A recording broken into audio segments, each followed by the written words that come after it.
नमस्कार, मेरा नाम नेहा कुमारी है। मैंने केमिस्ट्री से बीएससी किया है। मेरे विद्यालय का नाम उत्क्रमित मध्य विद्यालय गंगापुर हिंदी है। मैं यहाँ विगत 6 वर्षों से शिक्षिका के पद पर कार्यरत हूँ। मेरा विद्यालय बिहार राज्य के मुजफ्फरपुर जिले के मुसहरी प्रखंड में अवस्थित है। मुजफ्फरपुर जिला सूती वस्त्र उद्योग, लाख की चूड़ियों तथा लीची के उम्दा उत्पादन के लिए पूरे विश्व में जाना जाता है। विशेषकर यहाँ की शाही लीची पूरी दुनिया में मशहूर है। जब मैंने वर्ष 2014 में शिक्षण कार्य प्रारंभ किया, तब मैंने महसूस किया कि बच्चे आनंदित होकर किसी भी विषय को तभी सीखते हैं जब शिक्षण विधि विद्यार्थी केंद्रित तथा रोचक हो। एक ही विधि से अगर हम बार बार पढ़ाएंगे तो बच्चे आनंद के साथ उस चीज़ को नहीं सीखेंगे। अगर हम किसी भी विषय को पढ़ाते हैं तो हमें इस बात का ध्यान रखना चाहिए कि बच्चे उसमें सक्रिय रूप से भाग ले रहे हैं या नहीं। हमारे पढ़ाने का जो तरीका है वो उनके लिए कहीं बोझिल तो नहीं हो रहा है। अगर वो तरीका उनके लिए बोझिल होगा और वो सक्रिय होकर भाग नहीं लेंगे तो वे अच्छी तरीके से सीख नहीं पाएंगे और उनका जो ज्ञान होगा, इस तरीके से जो वो ज्ञान अर्जित करेंगे वो स्थायी नहीं होगा। तो एक शिक्षक के तौर पे ये हमारा दायित्व बनता है कि हम पढ़ाने के तरीकों में थोड़ा सा बदलाव करें अपने स्तर से तथा गतिविधियों का ज़्यादा से ज़्यादा प्रयोग करें ताकि बच्चों को सीखने में मज़ा आए। कोई भी चीज़, अगर एक ही चीज़ को बार बार, अगर हमारा कोई पसंदीदा भोजन है और रोज़ रोज़ हर समय हमें अगर वही भोजन दिया जाए तो क्या होगा? वो भोजन हमें अच्छा लगेगा? नहीं लगेगा। 2 बार खाएंगे, 3 बार खाएंगे हम उसे और चौथी बार में हम ऊब जाएंगे उससे। तो वही होता है हमारे पढ़ाने के तरीके में भी।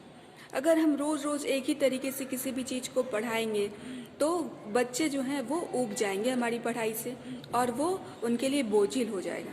इसलिए हमें हमेशा ये कोशिश करनी चाहिए कि हम थोड़ा सा बदलाव करें और गतिविधियों का ज़्यादा से ज़्यादा प्रयोग करें ताकि हमारी शिक्षण विधि बच्चों को आनंददायी लगे और वो उत्साहित होकर जब वो रोज़ विद्यालय आए तो उन्हें लगे कि हाँ, आज हमें कुछ नया सीखने को मिलेगा, आज हमें सीखने में मज़ा आएगा।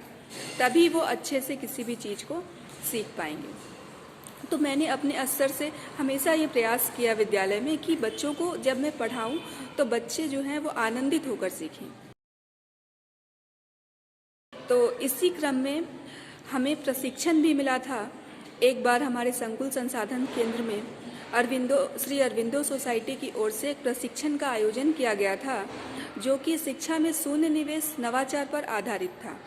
तो इसमें हमें बताया गया था कि हम बिना किसी खर्च के कुछ नवाचार अपनी कक्षा में कर सकते हैं और कुछ गतिविधियों का प्रयोग करके बच्चों को रोचक तरीके से पढ़ा सकते हैं।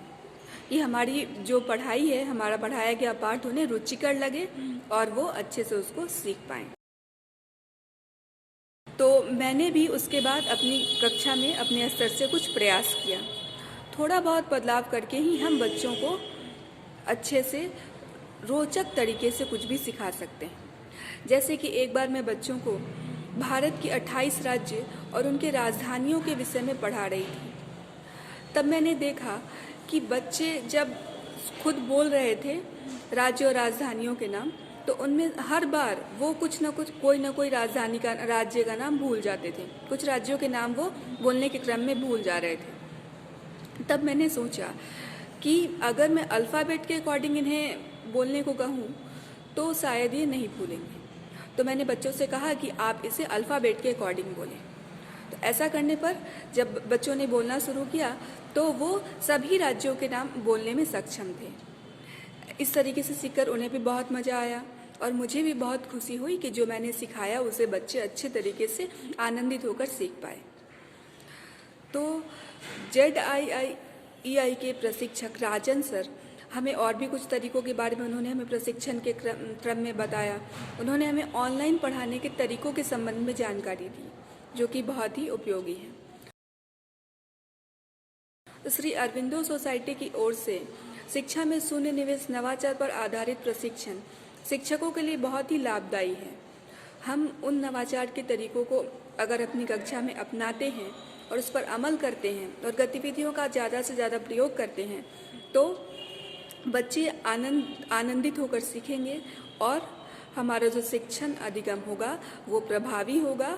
जो भी हम पढ़ाएंगे उससे बच्चे सीख पाएंगे और वो लंबे समय तक उनका ज्ञान जो है वो स्थायी बना रहेगा। इसलिए मुझे तो प्रशिक्षण का बहुत लाभ हुआ और मुझे ये बहुत लाभदायी भी लगता है।